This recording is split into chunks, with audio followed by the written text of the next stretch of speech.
From the Corner Office is brought to you by Synovus Bank, championing business growth through trusted, relationship-driven banking throughout the Gulf Coast region. Aakash Patel is a community leader and business owner, but above all else, he is a connector. That's where his passion lies, in putting the right people together to help advance something, a deal, an event that makes Tampa Bay a better place to live, work, and play. The Business Observer writes often about connectors like Aakash. To read those stories and more every day online and every week in print, subscribe to the Business Observer. Go to businessobserverfl.com to sign up. Hello and welcome to the Business Observer's From the Corner Office podcast. I'm Mark Gordon, managing editor of the Business Observer. Today's guest is Aakash Patel, founder and president of Elevate Inc. Aakash, welcome and thanks for being here. Thanks so much for having me, Mark. I really appreciate the opportunity. Yeah, so we're going to talk about Elevate Inc. We're going to talk about your career. We're going to talk about how you are like the most connected person in Tampa Bay, maybe Florida. I don't know. We're going to get into that. But let's get our audience to know you a little bit better with some first ever questions. What was your first ever job? I was in a high school in Tampa, and I was getting paid by the Tampa Bay Buccaneers. I was part of their student advisory board. I was a greeter. When you walk up the escalators, I would high five fans and say, "Go Bucks." Really? Yeah, 10th grade. That's a pretty cool first job. Did you get, I take it you got to watch the games after? Yeah, we did. Nice. Awesome. What was your first car? I inherited my grandfather's Nissan Altima. I drove it from New Jersey to Tallahassee, where I went to school. Excellent. Right. Florida State. And what was your first concert, or who was your first concert? Also in Tallahassee, funny enough, it was Tim McGraw did a benefit concert, Florida State at the Leon County Civic Center. And I was in college. That was my first concert live. Excellent. Tim McGraw. Fantastic. All right, Aakash, tell us about Elevate Inc. What is Elevate Inc.? How did you start it? And kind of what is the mission there? Yes, I mentioned I went to Florida State. I graduated and I came to Tampa. I was bouncing around different job opportunities. I was working at a PR firm. I worked as a journalist for a little while and worked in-house as a PR director for a company. And a buddy of mine had a tech startup. And so I never really worked in the startup world. As you know, wasn't a cool thing to do back in the day. So he was an entrepreneur, and I started working for my friend and enjoyed it. And we ended up selling that company. I was just an employee, but I saw how flexible his lifestyle was when he had his own company. And I said, you know what? This is going to take a lot of work, but I think I can start my own business. But I had a lot of mentors, and I kind of asked them, if I were to create a business, what would I do? And they said, well, you're really good at connecting people. And so the way I describe it, Mark, is when you go to a hotel, you and your family go to a hotel and you don't know the area, you're in a different part of that you've never been before. The trusted advisor there is a concierge. The concierge will probably tell you where to go to dinner, what restaurant, to go to, book a reservation, tell you what server to ask for, and probably tell you the best dish to order on the menu. And so my friends were saying, you're kind of like a concierge, but for networking. So why don't you create a business concept around that? So I talked to a lot of friends of mine. And so elevating, to answer your question, we're a networking concierge business. We help companies that are relocating to the area and entrepreneurs that are starting businesses get connected.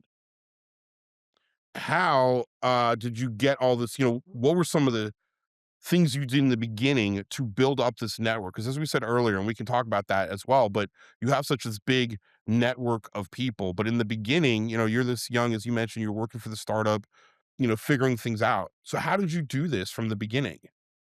I think you and I talked about this book called Never Eat Alone. I believe you read it as well. One of my favorite books. I think everyone should read it at some point. But the concept was just ask questions and meet people. And so when I was meeting people, I took a pen and paper. I know that sounds like archaic, but I took a pen and paper and wrote down names and wrote down content and kind of memorized things that I should learn from other people. And so when you do that, now you have CRM systems and different ways you can store AI, things like that with content and data and things. But when you do that, then I started saying, well, I can connect people. What's the value in connecting people? And for some, it could be a job. I can help people get jobs. I can help people get a client for their financial advising firm, whatever the business was. And so I think it's a lot about just knowing different groups of peers, and then also knowing where to network because that's the key. Because so many times you get invited to 3 different events in one night, you're like, "How do I balance my lifestyle?" And so now it's a king, what's gonna be most impactful for you and your brand? Yeah, so you kind of figure that out as you went along. You mentioned that you had some mentors. You and I have talked about your mentors. Tell us about, some of your mentors and what you learned from them in terms of growing your business, growing your network, and growing your leadership skills. I think from a lot of my mentors, it's like failure is okay. I mean, a lot of my friends and who were entrepreneurs before me, and I learned and watched them, they kind of fell flat on their face before they hit it big. And for me, I learned that the hard way. I started my company at 27, and it didn't really take off until a couple years later, but I knew that I had something.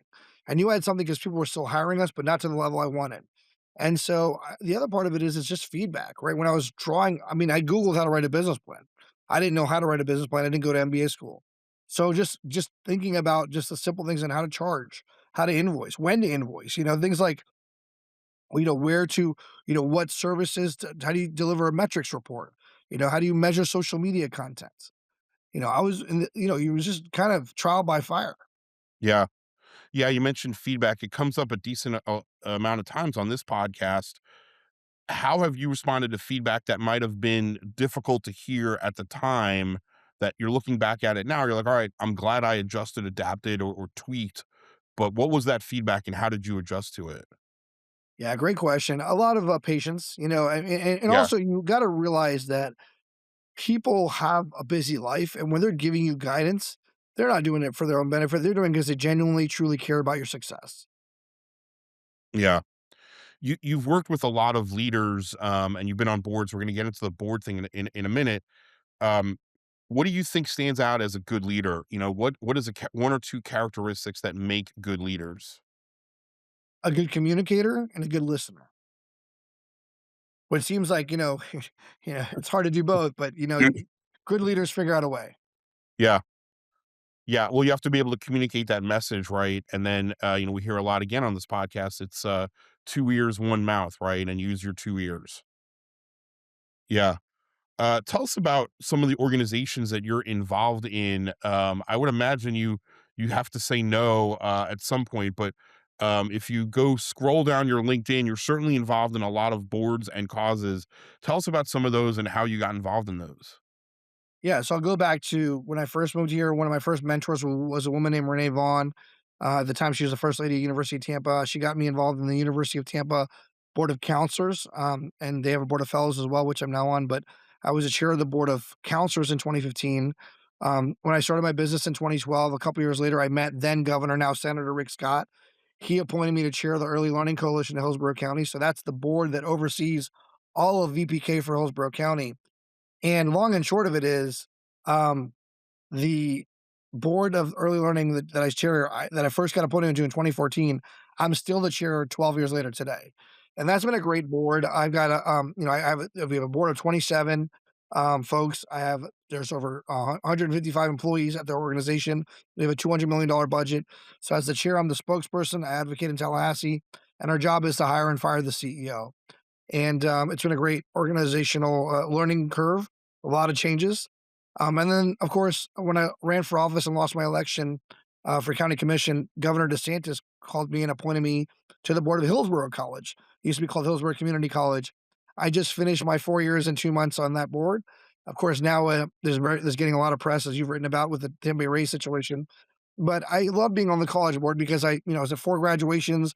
I was talking to students at our 5 campuses. I was part of something cool as far as being through the pandemic and now seeing what the community college impact is in Hillsborough County. So those are the big boards, and then the private club is the Tampa Club. I know you've been there. I was a past president there, just finished my term. So I'm kind of just enjoying the Early Learning Coalition, and I still am on the board of our Indian Chamber of Commerce. Excellent. What do you sort of recommend or advise people looking to get involved in the community and find a board or organization to be part of? How do you advise people to go ahead and get that going? Well, first, volunteer. Some people say time is a lot, which again, everyone has commitments with family and obligations with work, but volunteer for a committee for some events. So that could be a golf tournament, that could be a clay shoot, that could be a pickleball tournament, that could be a gala. whatever you enjoy doing, volunteer and put yourself out of your comfort zone. So if you're not a fundraiser, if you don't like asking for people money, volunteer to be the sponsorship chair and do that for a not for profit. And then you can also do that for a religious organization too. There's no difference in as far as, but putting yourself out of your box. But the thing about it is, try to do it with an organization where you don't know a lot of people. So this way, if you think about it, you're meeting people, you're networking, and those boards will then become connections, hopefully come business leads and good friends out of it. Yeah, that's excellent advice. You mentioned the campaign for election. We talk about resilience on this podcast too, and leaderships have to be able to bounce back from setbacks. Tell us about that campaign and kind of how you move forward after not getting the results that you hoped for. Yeah, it was really tough personally because I raised close to $1 million. So I was asking a lot of corporations, a lot of friends for, their contributions, and they were nice enough to donate to my campaign. I had 72 different events. I had knocked on a lot of doors in Hillsborough County. But when you lose, it's not fun. It was a little bit of a few months of just recovery, and people understood it was a tough race and a lot of negative that goes into a campaign. I didn't go negative, so I'm kind of glad I didn't. But I just got back up, just go back to failures in business and for mentors. Everyone who's anyone in politics over the years of history has lost many times before they won. And it's just like business too. Before you become successful, you got to fail a couple times. And so I kind of got back up and got back out there, and business started taking off again. And then the pandemic hit, and I got knocked down again. So then so you gotta get back up again, and then after the pandemic, we really surged and kinda changed our model. But I think that's the thing is that no matter what your business model is, and mine's more consulting and networking and concierge coaching, you're always evolving because your clients are always changing the atmosphere we're in. So that's what I love Sure. about working with Elevate Inc. Yeah. What's a decision? Maybe it's COVID, maybe not, but a really tough, difficult decision that you made that you look back on now that you're glad you were able to make that decision. Well, it's interesting. So we used to commit to making meetings in person, right? So companies would hire us and we would schedule events, and these would be in-person events. And then obviously they would meet great people and then we'd set up one-on-one meetings, right? Um, COVID didn't allow some people to go to certain events because they were sick or vice versa. So now we would say, okay, let's do Zoom meetings, let's do Zoom events. And funny enough, now I've gotten clients that are not in this area, but they hire us and we still work through Zoom. Obviously, it's not the preferred method of most interaction, but it was a decision we made where we're like, we can do this. We just have to be really on top of the client to make sure they're physically here at least once a month. Yeah, I mean, you're a business that's certainly built on in person. I could see COVID being a real struggle to kind of get the message across that you're trying to do.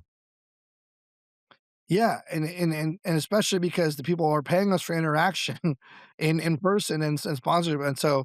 But you know what I think really people realize is that you can always build, even if you're traveling, right? You're almost, you're in a 2 hour delay. You can pick up the phone and call someone. If as long as the call is set up, you can build that relationship over the phone now.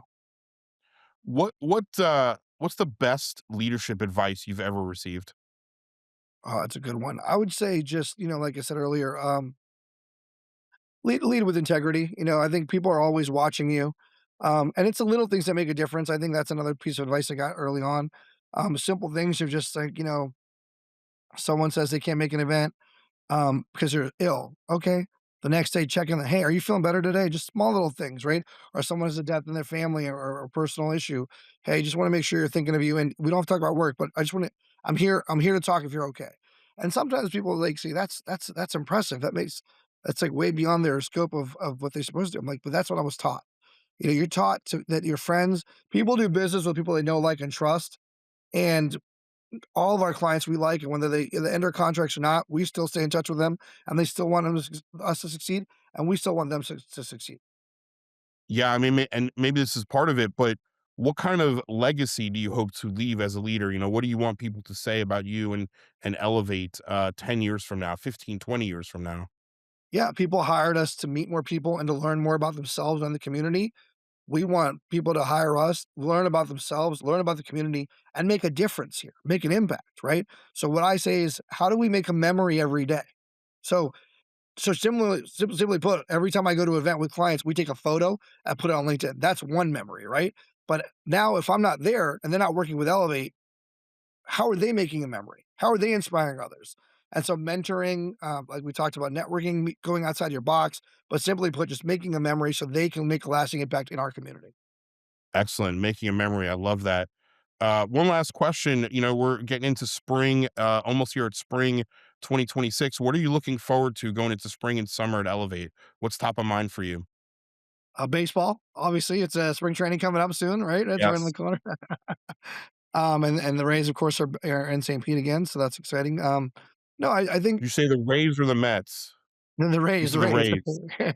Just making sure. Okay, go ahead. Sorry. Yeah, no, the exciting thing about spring for us is we are still seeing in your area too, and all in Tampa Bay, is people are moving here because of the snowstorms in the Northeast, because of the lifestyle, the quality of life here.